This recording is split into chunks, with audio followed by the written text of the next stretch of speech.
Hello guys, আসসালামু আলাইকুম। তো আশা করি আপনারা সকলেই ভালো আছেন। আপনাদের দোয়ায় এবং ভালোবাসায় আমিও আজকে অনেক অনেক বেশি ভালো আছি। তো আমি দীর্ঘ 3 বছর যাবত এই কসমেটিকের ব্যবসাটা করে আসছি।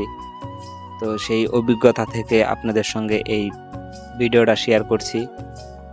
তো আজকে সকাল সকাল বের হয়েছি, গ্রাম ঘুরে ঘুরে বিক্রি করব, দেখি সারাদিনে আজকে কত টাকা বেচা কিনা হয়। তো যাই হোক, মাশাল্লাহ আলহামদুলিল্লাহ, দোকানটা খুললাম। দোকানটা খোলার পরে এই যে একটা ভাই আসলো, এই ভাইটার কাছে 150 টাকার মতো বিক্রি করছি। তো আজকে হলো প্রথম দিন, আজকে সারাদিন আমি দোকান করতে পারবো না। তো এই যে বাইটার পরে আরেকটা খালা আসছে, ওই খালার কাছে 70 টাকার মতো বিক্রি করছি। ইন টোটাল তাদের কাছে দোকানটা খোলার সাথে সাথে 220 টাকার মতো বিক্রি করলাম। তো যাই হোক, এই গ্রামে আসার শুরুতেই আমি 2টা কাস্টমার পাইছি। তো রাস্তাঘাটের অবস্থা অনেকটাই খারাপ, নাজেহাল রাস্তা, খুব বাজে রাস্তা। রাস্তা ভাঙ্গা, এক হাত দিয়ে গাড়ি চালাইতেছি, আরেক হাত দিয়ে ভিডিও করতেছি। তো এই যে দেখেন আমার ঝাঁকি ঝুঁকি কিমনে কি লাগতেছে। তো ভিডিও করতে খুব কষ্ট হইতেছে।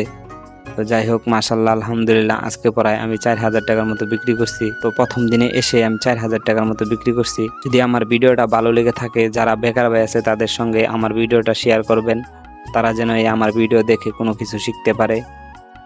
আর যদি ভিডিওটা ভালো লেগে থাকে তাহলে লাইক কমেন্ট শেয়ার করবেন। আর যদি আপনার কোনো মতামত থাকে তাহলে কমেন্টে জানাবেন।